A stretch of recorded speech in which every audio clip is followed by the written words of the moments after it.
Olá, de volta com o programa Vídeo Debate e hoje tenho a satisfação de trazer aqui para os estúdios Luiz Felipe de Orleans de Bragança, que é uma pessoa que eu fiz uma amizade um pouco assim surreal, uma coisa estranha. Estávamos no MASP, Vão Livre do MASP, e nos encontramos lá, uma situação realmente no movimento popular. Luiz, seja bem-vindo ao Vídeo Debate, é um prazer tê-lo aqui.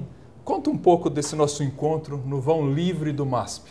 Foi uma junção de vontades, eu acho que você explicou bem, nós dois somos meio que caseiros, pessoas mais introspectivas e de repente estamos aí numa situação de exposição total, em mobilização social, política.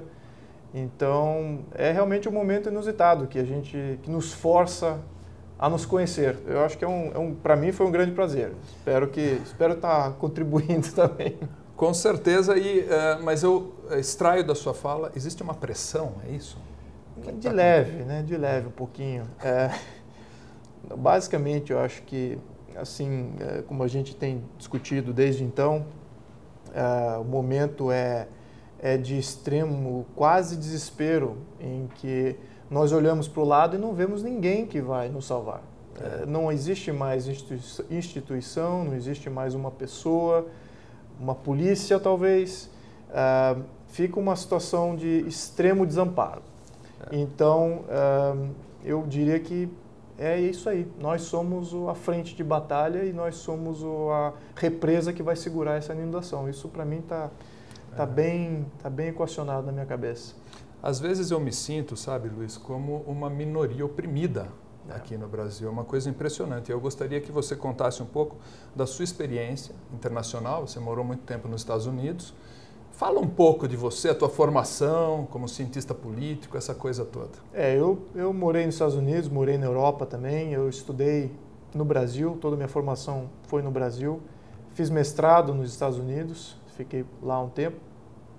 E o meu mestrado foi em ciência política. Aliás, um grande motivador desse mestrado, eu tive o privilégio de conversar com o Olavo Setúbal. Não foi na época, foi bem depois, mas intuitivamente eu estava fazendo a coisa certa naquele momento. O Olavo Setúbal falou o seguinte para mim, eu estava fazendo um outro mestrado na Europa dessa vez, e eu perguntei para ele me perguntou na época o que eu quero fazer da vida, quais são minhas inspirações, etc. Eu falei, olha, eu estou estudando para finanças, eu estou estudando negócio, já trabalhei, vou continuar trabalhando no setor privado, mas eu adoro o tema política, é uma coisa que eu faço como hobby, história, política, isso eu bebo e como todo dia quase. E ele falou o seguinte, meu garoto, você continue aprendendo política, porque eu conheço dezenas de pessoas que falam muito bem sobre finanças, mas somente um punhado que fala alguma coisa relevante sobre política. E isso para mim foi um grande motivador. Então, desde então, eu diria que todos os temas políticos têm seguido um paralelo à minha experiência de vida, minha experiência profissional, e ao mesmo tempo eu conseguia observar o ambiente que eu vivia e a interação governo e meio ambiente, tanto na Europa quanto nos Estados Unidos, e fazer um comparativo aqui com o Brasil. Bom, Luiz Felipe, temas simples como direita e esquerda, né? Supostamente simples. No Brasil a gente tem muito essa dicotomia. E eu assisti um vídeo que eu recomendo que todos assistam, inclusive gentilmente cedido por você aqui para o Vídeo Debate, que aborda esse tema sob o prisma da concentração de poder. Explica um pouco isso para a gente. Sim, é um conceito antigo, o conceito direita e esquerda é um conceito muito antigo. Tem uma evolução que eu não vou entrar aqui no momento, mas que, sem dúvida, está pervertido nos dias de hoje. Basicamente, ser esquerda ou ser de direita pode ser traduzido em eu sou a favor de um Estado maior ou favoreço um Estado menor, sendo que o Estado menor caracteriza-se pessoas hoje, o que se diria nas antigas, usando a terminologia antiga, como alguém de direita. E o Estado maior, mais intromissivo, mais presente na nossa vida, hoje, usando a terminologia antiga, seria considerado uma pessoa de esquerda. Então, basicamente, o prisma de todos os sistemas de governo cai entre envolvimento muito grande do Estado na economia e na sociedade, vis-à-vis a esquerda, que seria um envolvimento muito pequeno. Desculpa, eu inverti ao contrário, ao contrário. O de direita, que seria um envolvimento muito pequeno do Estado na economia. E no Estado mínimo. Um Estado mínimo. E na esquerda, que seria um envolvimento muito grande, quase que um Estado totalitário. E nessa concepção de Estado totalitário, entram estilos de governo que anteriormente eram considerados de direita, como o nazismo. O nazismo é um Estado de esquerda, de totalitarista, de muita intervenção estadual em todos os níveis da sociedade. E por que é que o nazismo, até o fascismo, eles foram arrastados para a direita, colocaram no colo da direita? O que é isso? Bom, aí eu vou levantar aqui a teoria da conspiração. Vamos lá. Mas sem dúvida, em tentar demonificar a direita, ou o Estado mínimo, o Estado não intromissivo, nós gostaríamos, ou a esquerda na época, eu gostaria de jogar os grandes inimigos da época. E o nazismo era, de fato, o grande inimigo de toda a sociedade. Então, nada mais conveniente do que você rotular um governo que é repudiado em todos os níveis como sendo um governo de direita, que é um modelo de Estado que você combate. Mas, na verdade, no purismo ideológico, ou no purismo de definição semântica, isso é um grande erro. E a verdade é que milhões de pessoas compartilham desse erro. Até hoje, ainda acham que nazista ou até militarista, um governo militarista, necessariamente se caracteriza como um governo de direita. Então, é uma evolução semântica que eu gostaria de transmitir. Ainda vejo erros de amigos meus, pessoas bem qualificadas em todos os níveis da sociedade, cometendo esse tipo de erro.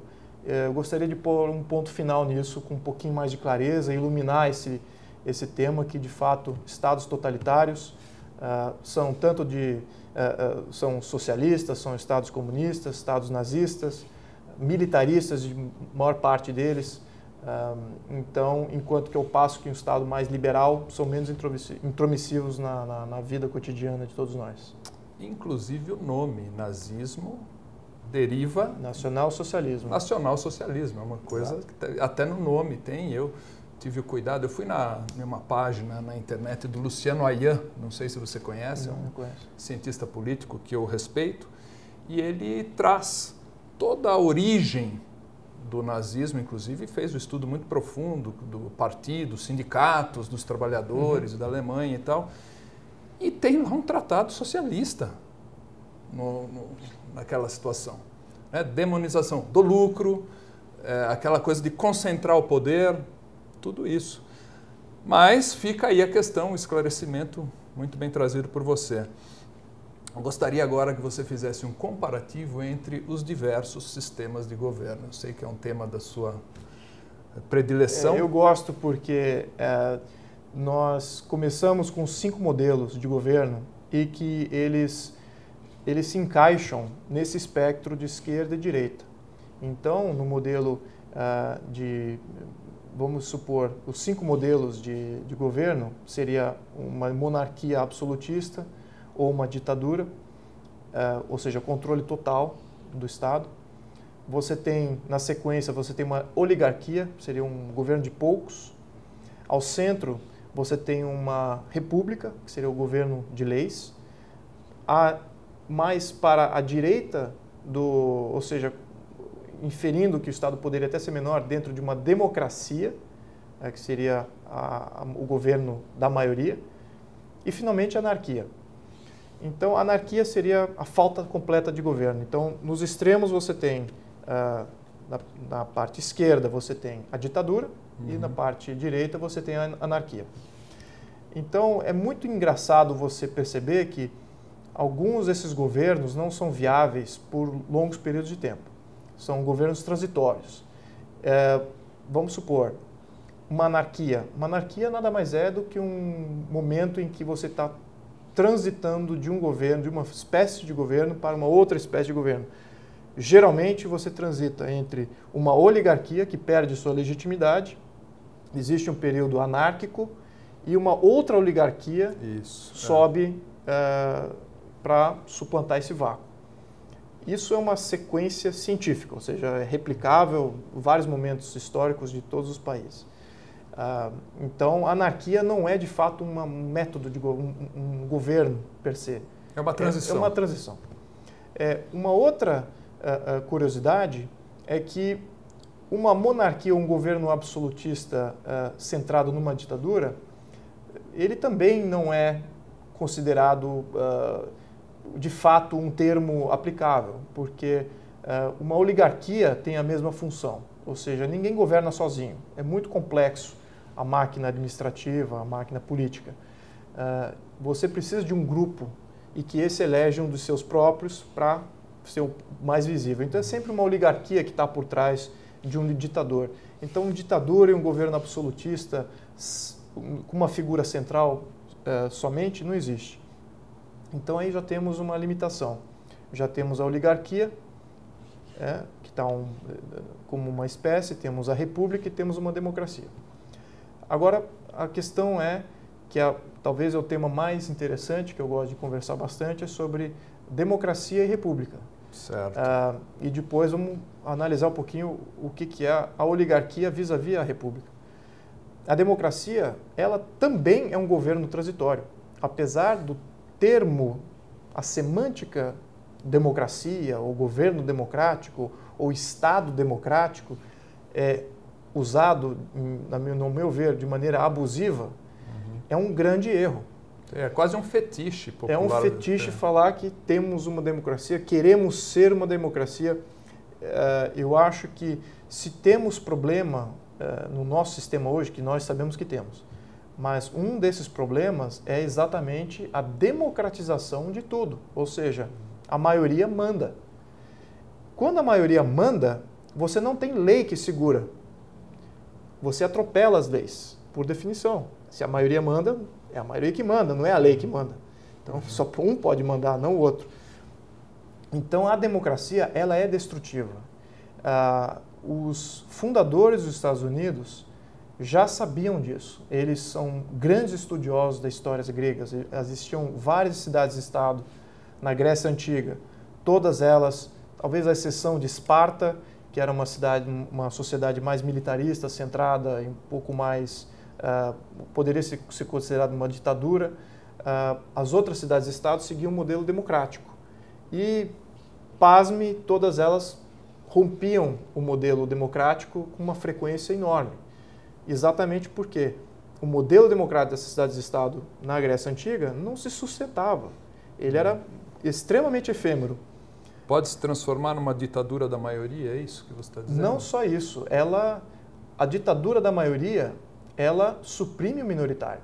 E o minoritário vai achar um caminho para se sobrepor e ter o poder, porque ela está sempre sendo suplantado aí pela maioria. Então, esse ciclo científico que nós vemos,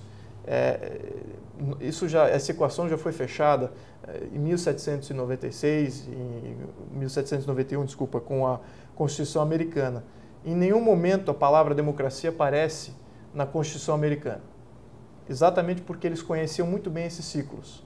Não só eles conheciam muito bem esse ciclo das cidades-estado gregas, como eles tinham o exemplo da República Romana, que foi exatamente o que aconteceu quando caiu o Império, a monarquia etrusca do Império, antes que isso, no começo do Império Romano, que na época nem era considerado império, era simplesmente a República Romana. E virou o que virou. Virou um império, ou seja, quebrou, ela entrou, a República Romana, é muito interessante você entender esse ciclo, porque esse ciclo é exatamente o ciclo que os americanos entenderam no final do século XVIII em fazendo a Constituição norte-americana. O ciclo começou com uma monarquia absolutista centralizadora de poder, entrou para uma república, não foi uma democracia que sucedeu. Criaram-se leis baseadas nas leis de Solon, que era um grande filósofo grego na época, que já existiam algumas cidades-estado gregas que haviam adotado modelos incipientes, bem primitivos de república. Né? De toda essa experiência grega, alguma coisa boa veio. mas quem refinou esse modelo foi os republicanos romanos na Antiguidade. E houve um período longo, de mais de 500 anos, de república romana. Existiam 2 senadores que eram eleitos, ou seja, nenhum tinha o poder. Os romanos republicanos da Antiguidade tinham o mesmo pavor que os americanos tinham quando se libertaram dos ingleses. Eles tinham pavor da tirania.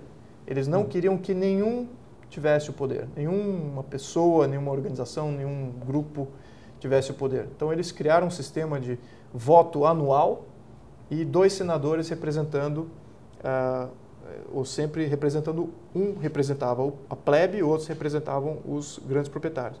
Então existia já quase que um modelo bicameral aí de governo. Isso estamos falando há alguns milhares de anos atrás. E eu me incluo também nesse temor. Eu também temo a ditadura. Nós todos, eu acho que hoje no Brasil eu temo a tirania silenciosa, que é o que está acontecendo no Brasil hoje.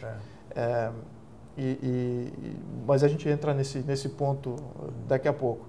Mas eu estou me delongando aqui nesse tema, mas eu acho muito importante. Falta a explicação ainda, e eu quero provocar você no tema república. Eu poderia eliminar judeus, negros, homossexuais democraticamente? Poderia. Afinal de contas, existe democracia entre 2 lobos e uma ovelha no quesito quem será servido para o jantar? Eu acho que o prato principal seria essa ovelha numa democracia. Então, a própria palavra se predispõe a criar uma situação exatamente como essa, em que há excessos cometidos pela maioria. E é exatamente você não limitar o poder e que você tem uma situação democrática. Você quer... Todo o poder para o povo. Todo o poder para o povo, a maioria quer alguma coisa que pode ser para o bem, pode ser para o mal. Isso. E esse bem, essa coisa vai se realizar dentro de uma democracia, sem respeito de minorias, sem respeito à propriedade, sem respeito a direitos de ir e vir, enfim, qualquer outro direito que nós podemos imaginar que hoje são quase que dados, podem ser violados numa democracia. Então, deixa eu acompanhar o raciocínio. Então, a democracia não poderia tudo, teria que ter algo que controlasse, desse limites a ela. E aí entraria a república. Exatamente. A república veio quase que como uma necessidade de evitar o ciclo dos excessos, que era o que estava acontecendo dentro das democracias gregas, e Solon veio com esses números de leis básicas do cidadão que deveriam ser respeitadas, não importa a situação. Isso sobrepõe o indivíduo sobre o Estado, cria limites para o governo. Tanto que a liberdade ela só existe quando o governo é limitado. Se o governo não é limitado... Isso é muito importante. Isso é importante entender e as ramificações desse conceito. Porque se o governo ele não tem limites, você está a todo momento tendo que proteger sua propriedade, tendo que proteger o seu bem físico, o bem-estar da sua família. O governo pode atropelar a qualquer momento, democraticamente.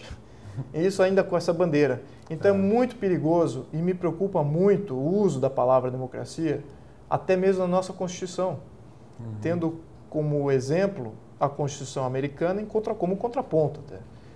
Fizeram de tudo para não ter uma democracia e nem mesmo insinuar a palavra democracia dentro da Constituição. E o pior, os 50 estados americanos que tinham liberdade, ou seja, os Estados Unidos ele tem uma formação ao contrário do Brasil. Foram estados que se juntaram. Nós vamos entrar nisso aí. Isso é muito importante também. E o Brasil já começou único, enfim. Então você tem uma situação em que uma preocupação muito grande também no nível de Estado de não usar a palavra, de não ter a palavra democracia. Aonde então que a palavra democracia pode ser usada? Eu acho que pode ser usado como sistema de votação, uma maneira democrática, mas nunca para definir um Estado e nunca para definir um governo. É muito perigoso você usar nessas duas ocasiões. Agora, uma eleição é uma eleição democrática, usando o sistema de voto, a maioria ganha. Ótimo. Aí tudo bem. Agora, no quesito governo e no quesito Estado, De jeito nenhum. Sei, e me preocupa que, exatamente no quesito do governo, exatamente no quesito do Estado, a palavra semântica democrática é abusada, é lambuzada por tudo, todas as páginas, a maioria dos artigos. Então, isso é preocupante. Eu gostaria, no próximo bloco, de entrar com você na evolução histórica do Brasil. Nós vamos dar um salto gigantesco. Vamos. Né? Até lá.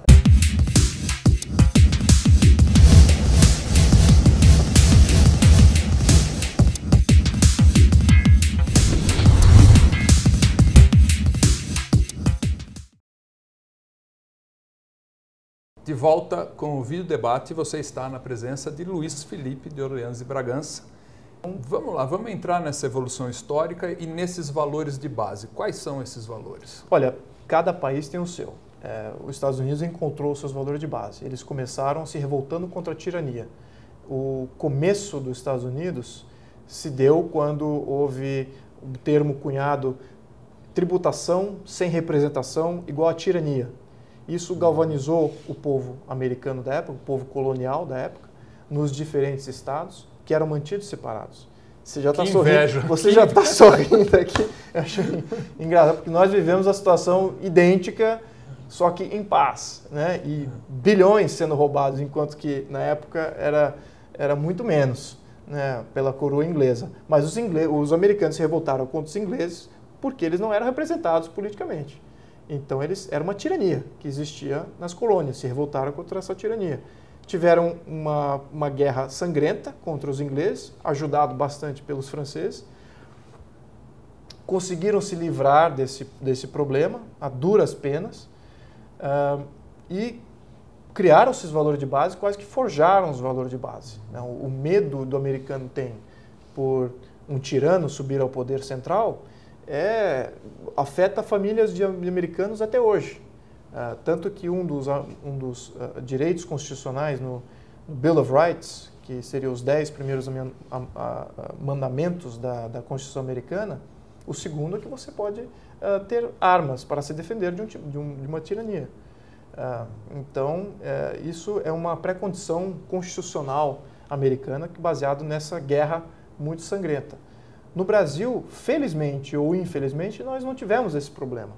Nós não crescemos como um bando de estados separados por um governo tirânico. Ao contrário, nós fomos dado o nosso estado em maneira íntegra por Pedro I, decretando a independência de Portugal. Então, se existe um movimento, lá houve um movimento de centralização, de criar um centro, criar uma união, enquanto que aqui já nasceu único. Então, isso não teve sangue, então, não houve derramamento de sangue per se. Claro que houve batalhas territoriais com outros impérios coloniais da época. Mas em escala menor. Em escala menor e não engajados da população com o intuito de se livrar de um tirano. Então, basicamente, isso foi um fato formador da sociedade americana que persiste até hoje. Provocando você, no curto prazo é bom e no longo é ruim? Você diria isso? Eu acho que nós vemos, eu não posso supor, eu posso só usar a história como uma referência. No curto prazo foi ótimo. Ninguém morreu. Ninguém morreu. Ou pouca gente morreu. E não existia sociedade de fato no Brasil. O Brasil estava se constituindo ainda como uma sociedade. E de fato, os estados brasileiros eram separados.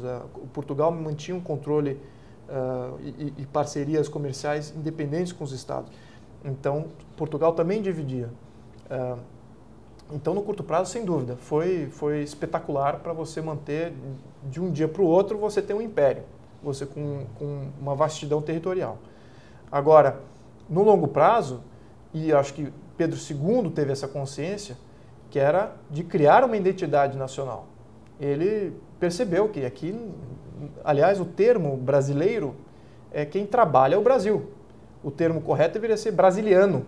Então, quem vem do Brasil. E quem vem do Brasil, na cabeça de Pedro II, não existe. O brasiliano não existe. Existe o brasileiro que trabalha aqui. Então, ele sabendo disso, ele tomou algumas iniciativas, mas símbolos, inclusive. Símbolos, toda a simbologia que ele portava. E usava coisas do Brasil, usava coisas do Brasil. Ah. Os títulos que ele passou também, que eram títulos baseados em mérito, e não títulos hereditários. Então, uma série de coisas que eram mais apropriadas ao Brasil e o momento que o Brasil vivia. Mas tudo com o intuito de criar uma sociedade brasileira. Então, o que acontece? Esse fato, nós vemos essa repercussão mais tarde. O fato de você não ter tido sangue e o fato de você não ter criado valores de base no Brasil, a Constituição de 1824, que foi a primeira, teve sucesso, porque era centralizadora. Pedro I, ele, apesar de ser um liberal, ele tinha os preceitos liberais que eram comunicados para ele através de José Bonifácio, etc., influências aí também já de George Washington. Ele queria limitar o seu próprio poder, mas ele era realista ao mesmo tempo. Ele via que no Brasil não existia a capacidade de cada estado se organizar. Então ele não quis criar um país federal logo no começo. Ele centralizou o poder onde ele sabia que o poderia ser executado. Não tinha inteligência para isso? O Pedro I, você disse? Não, eu digo, o brasileiro não tinha inteligência para isso? Eu acho que nos estados não tinha pessoas, não tinha gente para executar essa tarefa. Não existia a burocracia local, não existia... Pode-se até dizer que existia a burocracia local, mas não existia aquela argamassa, massa crítica de pessoas que você pode dizer, ok, temos aqui a possibilidade de ter um governo independente. Então, isso estava nítido. Ao mesmo tempo que... vamos conver que a realidade do Brasil sempre foi uma realidade pobre, ou seja, de Estado pobre, não tão armado quanto outros estados que foram criados vizinhos, espanhóis ou até mesmo os norte-americanos. Então ele tinha uma preocupação de manter a integridade territorial. E isso, um governo central resolveria esse problema. Tivemos aí a Primeira República. A Primeira República criou-se um Estado federativo, saiu do Estado centralizado de províncias e entrou para um Estado federativo. Como Constituição, até foi uma Constituição muito boa. O problema é que, logo na sequência, aí começamos um problema que vemos até hoje, que é a ascensão das oligarquias. Os oligarcas de São Paulo, oligarcas de Minas, começaram com a política café com leite e tiveram um sucesso tremendo, porque foi a Constituição republicana que durou talvez o mais tempo. Foi desde 1891 até quando Getúlio toma o poder e logo em seguida não, 4 anos depois faz a Constituição de 1834. Então ela durou bem mais do que a Constituição atual, que nós temos hoje de 1988. Então ela foi uma Constituição interessante do ponto de vista federalista. No entanto, mais uma vez, não foi uma república bem desenhada. Então você não dava para ela se precaver das oligarquias de tomar o poder. E o que acontece quando você tem uma oligarquia tomando o poder? Você fomenta os minoritários a se agregarem com populistas. Isso foi exatamente o que Getúlio foi. Foi um populista que subiu ao poder. E ele durou mais 20 anos aí no poder também, centralizando cada vez mais e nunca deixando a federação respirar. Então, depois do populismo, de novo, oligarcas tomam o poder. Então você cria uma gangorra em que os oligarcas tomam o poder, controlam as leis, manipulam as leis para os seus benefícios próprios, eles suprimem as minorias, porque desrespeitam as leis, então as minorias não são incluídas, não têm igualdade de oportunidade. Esses alimentam politicamente um populista, o populista sobe, esse começa a alterar as leis em seu próprio benefício, em benefício do seu novo grupo, cria a ira dos oligarcas que sobem de novo numa nova sequência. Então, toda a história republicana nada mais é do que esses ciclos de oligarcas no poder, populista, oligarca no poder, populista. E de várias formas, claro. É terrível isso, não? Nós ainda estamos nesse ciclo. Eu vejo a Constituição de 88, por um lado, como uma salvação da República. Ela tem uma vontade de manter a independência dos poderes iguais, né? Também nos períodos militares as constituições criavam que o executivo era mais forte e o Legislativo e o Judiciário estavam subordinados ao Executivo. Então, nas constituições mais atuais, ou seja, a de 88, ela já equilibra os poderes. Então, os poderes são iguais.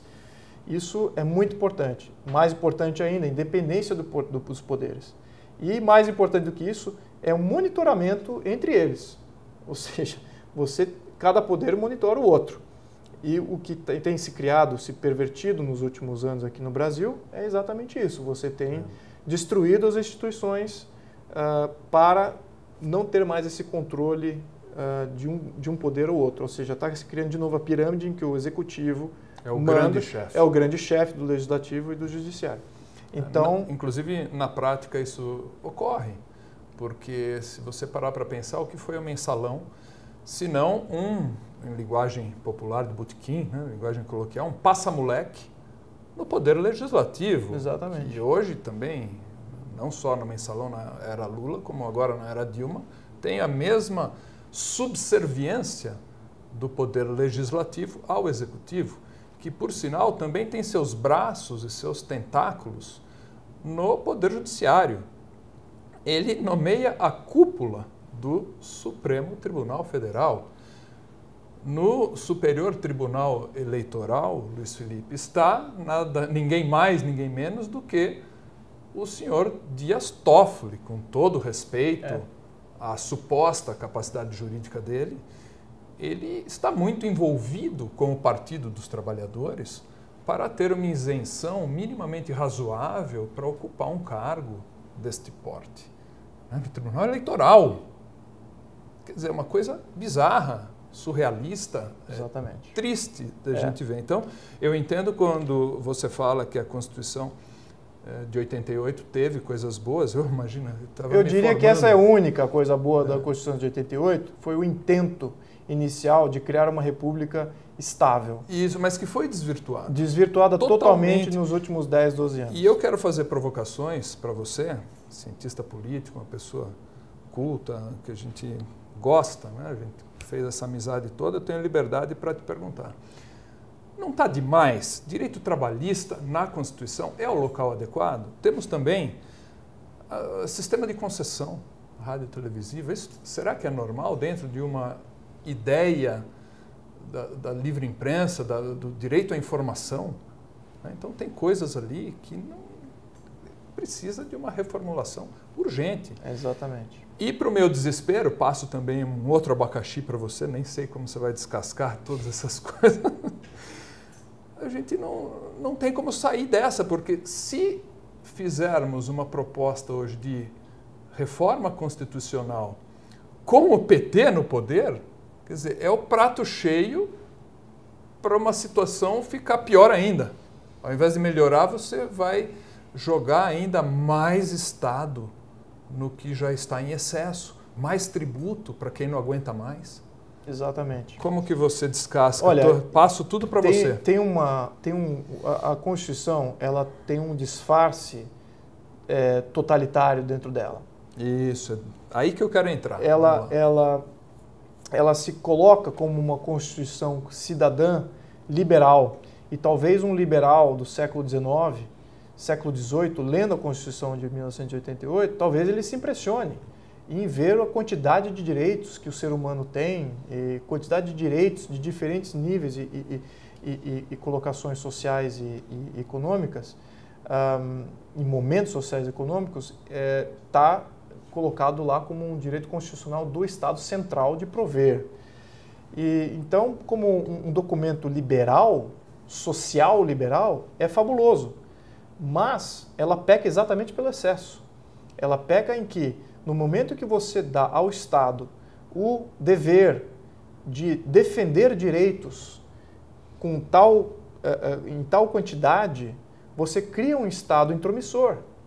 Esse é o problema. Esse é o problema. Então você suprime o lado econômico, o lado de liberdade que existe em cada Estado, que é diferente em cada Estado, que é diferente em cada cidade. É o que eu ia te perguntar. Então, o Estado, o modelo é como uma carta de intenção, a Constituição é maravilhosa, tá tudo ali. Agora, para ser a Constituição de uma união, de um Estado federal, é um grande perigo. E o que aconteceu de 88 para cá, na minha interpretação, foi que os governos que precederam imediatamente a Constituição de 88, eles, não só imbuídos da vontade de fazer aquela Constituição funcionar e de estar num momento republicano, eles tiveram que desvirtuar ou negligenciar vários dos direitos que estavam lá assegurados ou eram mandatários, mandava o Estado compor, tá? Porque eles sabiam que eles não iam conseguir, eles teriam que criar um Estado gigantesco para executar esses direitos, conforme a letra. Então, de 88 até os governos de Lula e Dilma, o que acontece é exatamente isso, é uma negligência, um desvirtuamento constitucional. E o que aconteceu agora? Com Lula e Dilma, você tem nada mais do que o respeito da Constituição. Eles, obviamente, da letra, eles querem ser os provedores de tudo que está ali, serem os provedores de todos os direitos trabalhistas, serem os provedores de direito de saúde, direito de educação. E quando você cria até lazer, uma infinidade de direitos aí que eles se veem como, ok, o Estado tem que fazer isso para os cidadãos. E no minuto que você se pré-condiciona com esse grande desafio, você aparelhar o Estado, você inchar o Estado da maneira que está, procede, é razoável, eu entendo essa lógica, muito bem. Agora, na prática, isso é desastroso. Você sufoca a liberdade de empreendedorismo, você sufoca os modelos de governo que cada Estado poderia ter, de que cada cidade poderia ter. Você vincula o que mais tem para um Estado defender independente da União? Nada. O Estado quase que não pode fazer nada, virou um esquizofrênico. Sim. Aliás, é subserviente. É um subserviente do governo central. E também tem um erro, não sei se é um erro ou também é uma pílula, que eu ainda não, minha capacidade de compreensão ainda não conseguiu abraçar, mas ele cria um Estado federativo com 3 níveis. Então você tem a União, você tem o Estado membro, e você tem o município. Por quê? Então, existe talvez um plano por trás, ou aí eu vou levantar uma teoria da conspiração. Não posso justificar, mas para mim é a única coisa que fecha. Se você se tem como uma Constituição democrática, nada melhor do que o controle central da unidade administrativa mais baixa. Então, você cria um relacionamento direto com o centro, que detém hoje 75% da tributação, com as 5 mil municípios do Brasil. Todos de pires na mão. Todos de pires na mão, porque 4.500 deles não deveriam existir.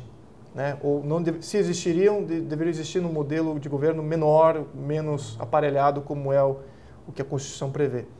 Então, na minha opinião, isso é uma maneira de tornar uma república em uma democracia, em que você, a cada momento, você pode sondar essas cidades para votar em qualquer assunto e a maioria vai sempre ganhar. E o governo central vai estar sempre representando essa maioria pulverizada. E o Estado membro, aí os 27 estados da federação ficam meio que sem função. Figurantes. Figurantes. E na verdade, tudo isso o desenho deveria ser feito ao longo das linhas tributárias. Então, que modelo de negócio existe que faça com que o seu governo seja viável dentro de cada um dos estados? A Constituição de 88, ela fixa as pessoas no campo, ela fixa as pessoas na selva, ela fixa as pessoas em lugares que não são economicamente viáveis, que não conseguem sustentar um governo próprio. No entanto, como direito constitucional, ela pode criar um município. E vai lá e cria um município, aí o prefeito tem isonomia salarial no meio do mato, igual a um prefeito do sul-sudeste, tem lá a sua Câmara de Vereadores, tem lá o seu vice-prefeito, tem lá todo o seu aparato burocrático de administração, todo ele sofre com uma imposição de modelo central. Então, não conseguem determinar qual é o melhor estilo de governo que eles deveriam ter. Então, a proposta aqui que ficaria é realmente de ter uma república, no entanto, teria que ser uma república federativa. E o desafio é exatamente esse, de sair de um Estado único, que foi nossa origem, como o Brasil, e descentralizar esse Estado. Nunca se conseguiu fazer isso na história do Brasil. A única Constituição coerente com o Estado central foi a primeira Constituição, claro, de Pedro I, que via um Estado central forte, depois Getúlio Vargas e os militares. Então, fora isso, as outras constituições do Brasil, elas pregavam o federalismo, mas na prática nunca foi implementado.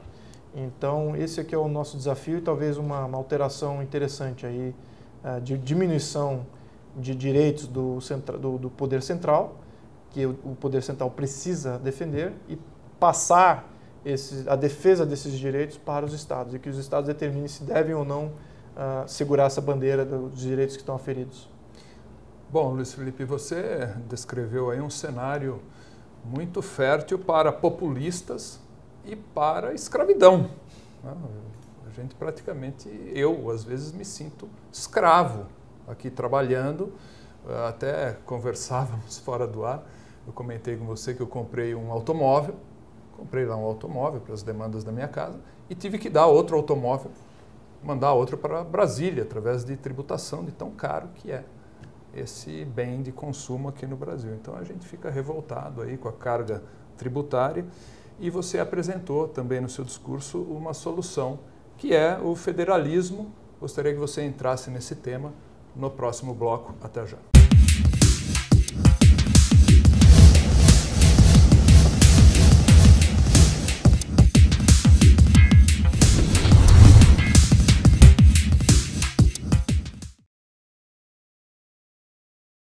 Olá, de volta com o Vídeo Debate, hoje no seu terceiro bloco aqui com o Luiz Felipe de Orleans e Bragança.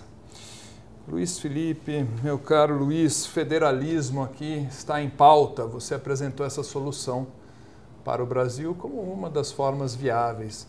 Mas o que é isso? Então a provocação que eu faria a você. Por que da nomenclatura República Federativa do Brasil?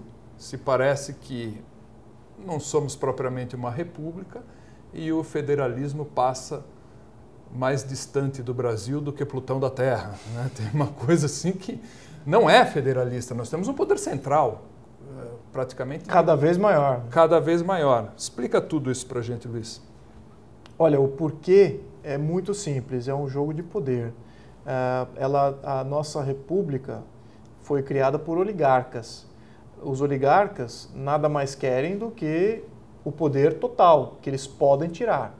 Uma vez que você não tem um limite na União, você elimina os estados como uma entidade política viável de combate a essa vontade de poder. Vamos voltar agora, pegar um outro país como exemplo, os Estados Unidos, já século XXI. Houve 200 emendas que o governo central dos Estados Unidos, da União Federal, em Washington, D.C., passou para os estados, como viés de controle maior dos estados. E essas 200 foram rejeitadas no nível estadual. Ou seja, o combate de você manter uma federação é constante. Ao passo que também o combate de você manter uma república é constante. Aliás, o presidente Barack Obama fez uma insinuação um pouco anti-republicana, falando lá do parlamento, foi rechaçado imediatamente de maneira até, com uma certa até truculência. Quer dizer, não cabe centralização, essa tirania excessiva lá, né? E aqui Exatamente. No Brasil cabe. O Poder Central, Brasília, manda em tudo. Exatamente. Manda no seguro que você faz para o seu automóvel, manda em tudo. Tudo. E também acaba agregando a força jurídica, em que você não consegue equiparar a qualidade de defesa jurídica no nível estadual vis-à-vis o nível central. Então, muitas vezes você vê emendas passarem que são contra os interesses dos estados, mas passam porque o estado não está aparelhado para combater uma união tão forte assim. E isso é histórico. Então, você nunca teve essa burocracia local defendendo o Estado, e sim uma burocracia central defendendo os interesses do centralismo. Então, eles ganham porque eles podem ganhar. Então, é uma guerra que acontece. E historicamente, os Estados Unidos têm sempre uma vantagem a mais aí do que nós por causa da origem, né? Como cresceu de uma confederação de Estados, e o Brasil cresceu de uma união. Então a gente tem que realmente dessegregar essa união e abrir mão de poder que você já tem é muito complicado. Mas eu vejo como a única salvação. Eu não vejo outra alternativa, centralizar mais. Não dá, você tem que dar poder para o município, então, para o Estado membro. Você cria menos distorções que você com o Estado descentralizado do que você tem hoje. Hoje você tem uma distorção nítida e clara de estados e municípios que pagam impostos, que são adimplentes e que é completamente esses recursos são completamente usados em estados e municípios que não pagam seus e não recolhem o bastante para se autossustentar, não são autossustentáveis, não são autofinanciáveis. Então você cria uma dinâmica explosiva, quase que de guerra civil no Brasil. Se o brasileiro fosse que nem o americano, claro, já teria uma situação pré-guerra civil há muito tempo, mas como não sei, aí tem vários fatores sociológicos, não gostaria de entrar nesse tema.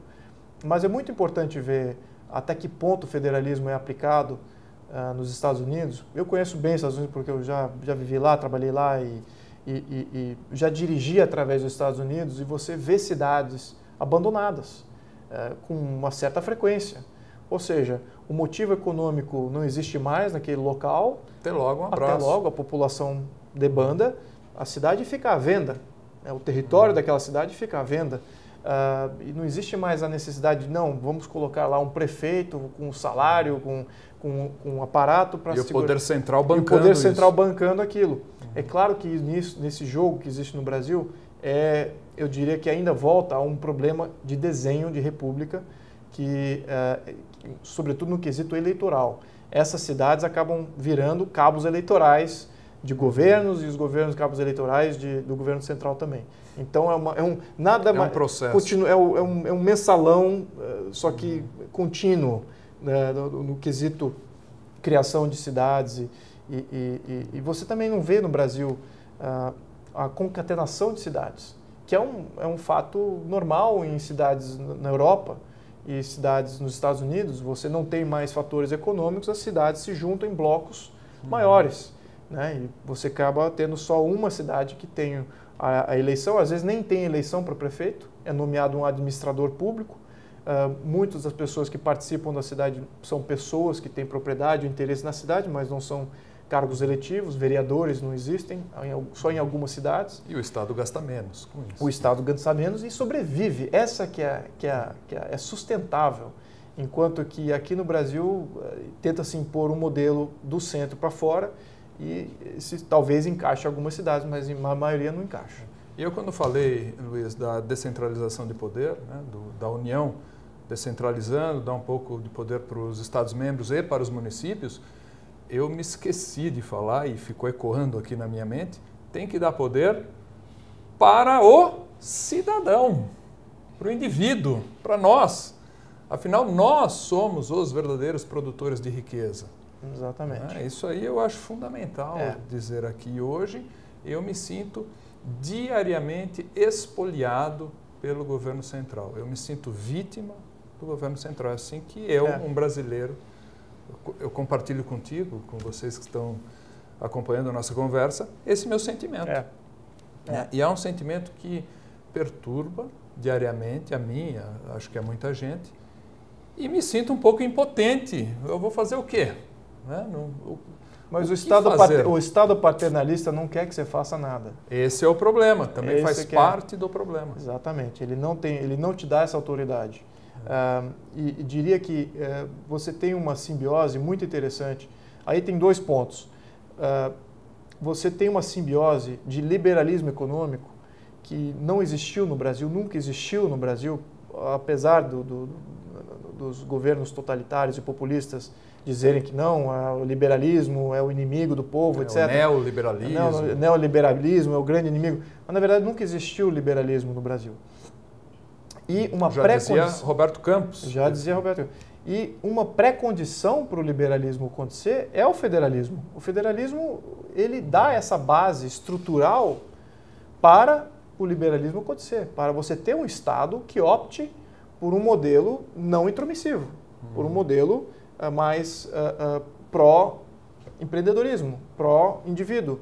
Enquanto que, no mesmo modelo federalista, há estados que precisam de intervenção estadual, mais governo para elevar o índice de desenvolvimento humano, e talvez esses estados possam optar por ser um pouco mais intromissivos na economia. Então, no modelo federalista, ele pode ter os dois. O que você tem hoje é não ter em nenhum dos casos. Você está completamente fora do jogo liberal. Isso já não é de hoje, sempre foi assim. Não conseguimos ter as raízes liberais serem colocadas se o formato não é adequado para que essas raízes consigam brotar. E o federalismo daria essas raízes. Ao passo que também daria sobrevida para um governo que queira se envolver mais na sociedade. Mas aí cabe àquele Estado de isolar o ciclo de derrocada de Estado grande por ele mesmo e não toda a União participar disso. Então, e como é que a gente faz tendo um partido que, ao tomar o poder, coloca sua logomarca nos jardins do Palácio do Planalto? Tivemos aquele episódio emblemático e, na verdade, isso é uma provocação que eu quero fazer para você, no sentido de diferenciar Estado, governo e partido. Parece que hoje temos, em primeiro lugar, o partido político e, por último, o Estado. Estamos de ponta cabeça. O governo, assim, como definição acadêmica, o governo, ele faz parte do Estado. É aquilo que é eleito para governar o Estado. O governo é isso. O partido é quem é habilitado para ser governo. Então, ele está a 3 camadas abaixo do Estado. Como o atual partido ele se coloca acima do Estado. Ele quer ser mais do que o Estado até. Ele quer desvirtuar o que seria o Estado brasileiro, redefinir o Estado brasileiro. Governo, aí entra quase que na definição de Estado e governo fica misturado, sendo que o partido é a luz em cima que rege todos esses sistemas. Eu lembrei muito da engenharia social agora. Engenharia social, que vem, até falamos no primeiro bloco de nazismo, isso me lembra um pouco essa figura. Infelizmente, é que é engraçado, infelizmente a gente ainda tem governo no Brasil que tem esse modelo como mantra e como uma solução para a região, como solução para o Brasil, como solução para toda a América do Sul. Infelizmente, eles têm esse mantra de que você tem que controlar e fazer engenharia social, exatamente como você colocou, que o governo tem esse dever e o governo é eficiente em fazer isso. E você vai estar satisfeito dentro de uma equação como essa. Mas eu não sei até que ponto a história do mundo consegue infiltrar na cabeça dessas pessoas. Eu acho que, particularmente pensando, eu acho que eles não estão nem aí com a história do mundo, a experiência que houve no leste europeu, a experiência que aconteceu na Rússia, a experiência da China com o comunismo. Claro que vai dar em derrocada, é claro que eles vão cair, é claro que aquilo não é sustentável. Então, se esse não é o argumento, por que tem um Estado totalitário que concentra 1,5 trilhão de recursos da economia? Para mim, eu vejo como sede de dinheiro. Simples assim, sede de poder. E a historinha que é usada para controle da massa é essa historinha de que não, o Estado vai... Bem-estar social. O bem-estar social, o Estado vai te ajudar a todos os níveis e vai dar oportunidades iguais a todos. É o clássico do welfare state. Exato. Aí acho que é até pior, mas infelizmente nada mais do que uma historinha para se manter no poder. É assim que eu vejo. E você vê saída para nós? Dá uma esperança para a gente. O programa está encerrando. Eu vejo às vezes um lado assim muito positivo e muito otimista em relação ao Brasil. Confesso que é um lado que me falta muitas vezes, eu busco sempre esse lado. Gostaria de terminar o programa com esse seu lado mais positivo. Eu gosto do que eu estou vendo agora, porque o governo populista que tomou o poder que subiu ao poder com Lula e agora com Dilma, ele nada mais é do que uma oligarquia que destrói as leis, destrói a república em benefício próprio. Como ele se constituiu como isso, a história mostra que modelos de governo dessa maneira rompem, eles caem, eles não são eternos, não são sustentáveis. Então, o movimento que se vê agora, mesmo que incipiente, de movimentação de rua, de insatisfação geral, até mesmo da própria base que elegeu o governo atual, vê que a equação não está fechando em diferentes níveis, apesar de você ter aí alguns índices do IBGE que eu até podemos questionar. Distorcidos. Né? Algumas distorções aí que podem ser... podemos ver que tem alguma mãozinha ali influenciando, mas independente disso, existe um ciclo maior, que é o ciclo dessa gangorra de subida de oligarquia, subida de populista. Então, o que estamos vendo agora é o início do fim de um ciclo populista. E o que pode vir na sequência, eu adoraria ver uma república sólida, com independência de poderes, federalismo, com monitoramento igual de todos os poderes, para que de fato não haja tirano. Imprensa livre, de verdade. Imprensa livre, isso aqui seria uma pré-condição. Eu gostaria de ver isso acontecendo nessa derrocada. Eu acho, temos que ser realistas, que alguma oligarquia, até chegar nisso, pode subir ao poder. Depois da derrocada desses populistas, pode vir algumas oligarquias ainda segurando a situação do mesmo jeito ou uma cara diferente da mesma coisa. Mas eu acho que nós estamos aí no começo do final desse ciclo populista e eu acho que pessoas como você, Tom, pessoas que estão me assistindo agora, se engajando, mostrando que o brasileiro tem profundidade, que o brasileiro tem conhecimento, entende que existem modelos melhores de como se organizar, querem se inserir na humanidade, querem se inserir junto aos povos que já encontraram o caminho da decência. Eu eu acredito nisso, eu acredito nesse povo surgindo com essa sapiência. E é por isso que eu estou aqui. Eu não tenho interesse político nenhum, acho que nunca tive, apesar de adorar o tema, nada mais foi do que um hobby. Agora, é engraçado o seu convite de vir aqui discorrer sobre isso, então eu vejo que realmente não existe mais ninguém para nos defender, Tom, é nós mesmos, então cabe a nós, não tem e eu estou contribuindo com o que eu sei, aprendi, com o que eu acho que é certo e espero tudo de bom para todos nós. E volto ao início do programa, quando nos encontramos no movimento de rua. Exatamente. Né? Quer dizer, está surgindo mesmo um movimento, espero compartilhar do seu otimismo. Às vezes não sou tão otimista assim, mas eu penso no Brasil muitas vezes, o povo é bom, o brasileiro é bom, eu viajei pelo Brasil, gosto do pessoal, gosto da amabilidade do povo brasileiro. Tem na outra via, nesse mundo tudo é ambivalente, muitas vezes até um aspecto mais de subserviência, esse é o aspecto negativo do nosso pessoal. E convido a todos, agora para o dia 15 de março vai ter um movimento, aí né, eu convido a todos que falem de alguma forma, não sei se o programa fica pronto até lá, se não ficar, se envolvam nos próximos movimentos de rua, nós temos que participar da política. Eu também, como você, desde 1988, que eu me formei, me graduei em Direito, sou convidado todo ano, ou ano sim, ano não, para participar da política, de maneira mais ostensiva. Nunca quis, mas hoje vejo que ou vai, não temos essa opção. Então estamos aqui dando a cara para bater, como né, diria aí na expressão coloquial. Vamos nos expor, não tem jeito. Isso aí, eu te agradeço bastante. Obrigado, Tom. E volto sempre. Obrigado, sempre que convidar. A vocês que nos acompanharam até esse bate-papo, né, acompanhou esse bate-papo, seguem também nossos agradecimentos. Até semana que vem. Fui.